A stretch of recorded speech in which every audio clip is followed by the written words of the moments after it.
Hi, నేను హరివలభజు. ఈరోజు తీసుకోవాలనుకుంటున్న point వచ్చేసి పెళ్ళి చూపులు, పెళ్ళి చేసుకోవాలనుకునే విషయాలు. సో, ఈ మధ్య కొన్ని వీడియోలు చూసిన తర్వాత నాకు అర్థమైంది ఏంటి అని అంటే, అఫ్కోర్స్ ఇది నా personal point of view opinion కూడా ఉంది.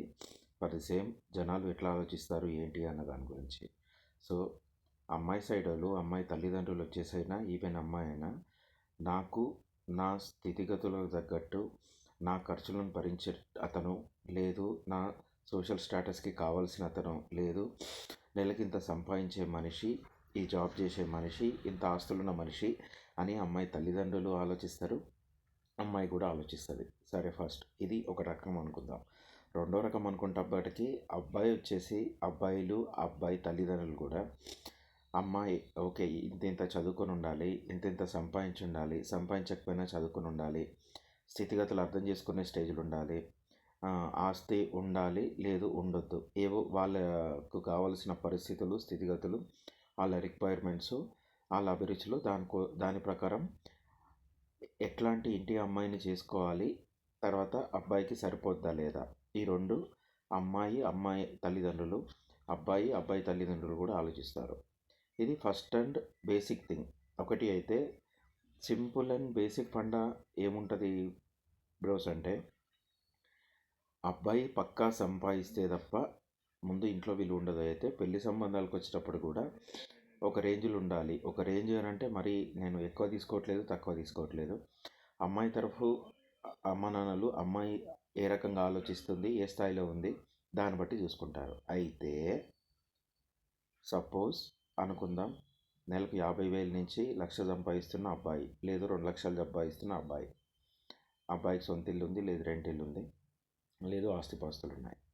దాని తర్వాత చూసుకుంటే ఇప్పుడు ఆస్తిపాస్తులు, సంపాదన అని చూస్తున్నారు తప్ప అబ్బాయి మనసుకి, అబ్బాయి ఇష్టాలకి, అబ్బాయికి ఉన్న ఆలోచనలకి, ఎందుకంటే కలిసి ఉండేది వచ్చేసి అబ్బాయి అమ్మాయి ఒక ఇంట్లో ఉంటారు. ఒకవేళ సపరేట్గా ఉంటే వాళ్ళిద్దరే ఉంటారు, లేదు జాయింట్ ఫ్యామిలీ ఉమ్మడి కుటుంబం అయితే అబ్బాయి అమ్మ నాన్నలతో ఉంటుంది.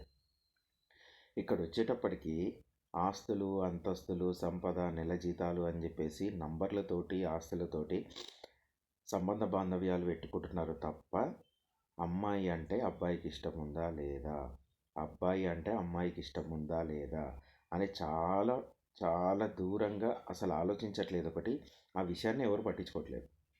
దీంతో ఏమవుతుంది అని అంటే, అమ్మాయి వచ్చేసి అబ్బాయి ఆస్తిని, అబ్బాయి సంపదని, అబ్బాయి జాబ్ని చూసుకొని పెళ్లి చేసుకుంటుంది.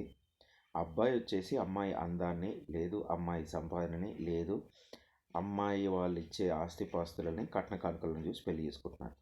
కానీ కాపురం చేసేది, కలిసి ఉండేది భార్యాభర్తలైన అబ్బాయి.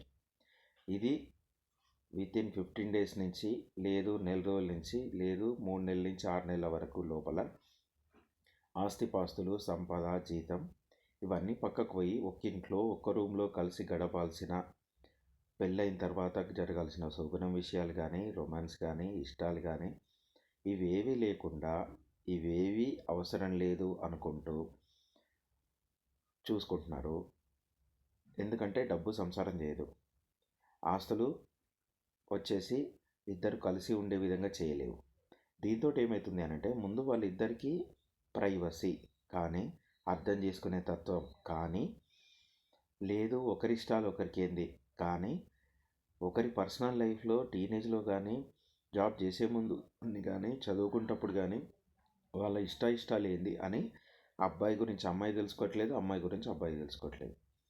సో సైకలాజికల్గా కూడా వీళ్ళు చదువుకున్నామా, జాబ్ వచ్చిందా, సంపాదిస్తున్నామా, మంచి విల్లా కొన్నామా, లేదు భూములు కొన్నామా, లేదు ఇంటి ఐటమ్స్ కొన్నామా, బంగారం కొన్నామా అని చూసుకుంటున్నారు తప్ప జీవితంలోకి రాబోయే భాగస్వామి గురించి, జీవితాంతం కలిసి ఉండాల్సిన ఇంకో మనిషి గురించి, ఆ కుటుంబం గురించి, వాళ్ళ మానసిక శారీరక అవసరాల గురించి ఎవ్వరూ ఆలోచించట్లేదు. మ్యారేజ్ బ్యూరోలు ఎందుకంటే వాళ్ళకి డబ్బులు కావాలి కాబట్టి వాళ్ళు అలా చేస్తారు, తప్పులేదు. కానీ మీరు కలిసి ఉండాల్సిన మనుషుల గురించి ఏం ఆలోచించకుండా డబ్బు, సంపాదన ఇది ఉండాల్సింది కరెక్టే, కానీ మీరు కలిసి ఏ లక్షణాలు కలిగి ఉండాలనేది ఎవరు ఆలోచించట్లేదు. దీంతో పెళ్ళి పెటాకులు అయిపోతుంది. నేను ఇంకో వీడియోలో మళ్ళీ చెప్తాను. హరివల్లభజు. Thank you so much.